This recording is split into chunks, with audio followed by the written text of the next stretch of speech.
Good morning, everyone. It's a beautiful morning here in Springfield, Illinois.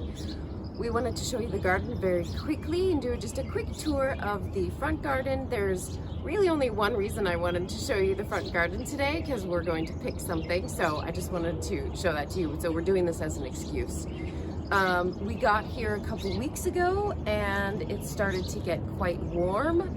We have managed to keep all the plants alive. It was unseasonably warm the last couple of days, but the landscaping looks beautiful. Mom and I have planted out a bunch of things, and we have taken some pains to keep the plants that don't like that kind of heat cooler. We have some shade cloths on some of the beds. So let's just take a look around and we'll see what's going on. Over here in bed number 1, when we got here a couple weeks ago, really the only thing was the garlic. So now Jason has seeded some beets and turnips and also some carrots. So looks like 2 different kinds of each one. Bed number 2 is a really good example of how fast things grow here. 2 weeks ago there were a few plants in here. We didn't know what they were so small, but now we clearly have a beautiful bed of kale and lettuces. We stuck in a determinate tomato also, and of course some marigolds. Okay. In bed number 3, we have a lot of brassicas. So this is one of the beds that gets the cover for the sun. But when we arrived, there wasn't much here. Now we've been picking for our salads. We have salads every day now. And my mother was in love with one of the leaves from this bed. Turns out it's kohlrabi. Bed number 5 is the herb bed. It does have a couple kales in it, but it's primarily herbs that we have purchased or some grown from seed, and some that are perennials. And Mom has her beautiful herb garden over here.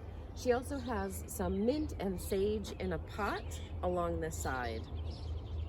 Over here in bed number 6, we again have another shade cloth, and we're trying to keep these broccoli from bolting, but I'm not sure we're being totally successful. I think this week we're going to have a broccoli and snow pea stir fry, and some of the lettuces even are bolting. It's just been so warm.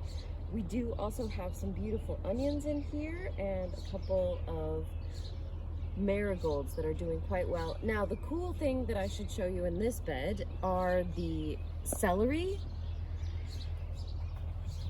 Mom is growing pink celery. And in bed number 7, we have noticed some pest pressure today. There is a worm in here eating up whatever brassica this happens to be. So I'll look for him later and see if I can't find him a new place to live. But it's doing really well in here. There are a couple of tomatoes, again, determinate tomatoes, and some beautiful onions. Mom has grown this ground cherry from a seed. Ground cherries from seed are hard. She had about 20 seeds, then about 8 plants, and we've ended up with just 1 that survived. So they are particularly difficult to grow from seed. I see why they're not hugely popular in terms of growing. 2 weeks ago, this bed was also very undergrown, but now we have this fantastic lettuce. We're gonna harvest this lettuce today and eat it because we think it's about to bolt. So it is a huge lettuce. It is unbelievably large. I can't wait to try this guy out. He looks delicious. We also have some eggplants that my mom grew from seed and eggplants that we bought. The eggplants have been suffering quite a bit from, we think, flea beetle. But the larger plants that we bought as starts are not getting eaten. They are right next to each other, but they're not getting eaten. Over here on the patio, we have a large number of seedlings, things waiting to go out and be planted. We also have, of course, our tomatoes that we didn't get in. We're waiting to make sure that everything is good. There's a whole lot of other stuff going on in the patio garden area. Little plants that we purchased, and they are there to just look beautiful. There's pots for potatoes, which we haven't gotten in yet, and sweet potatoes. There's little trees. But we just wanted to give you a quick overview of the actual beds that are growing and how much production we're already getting out of the beds.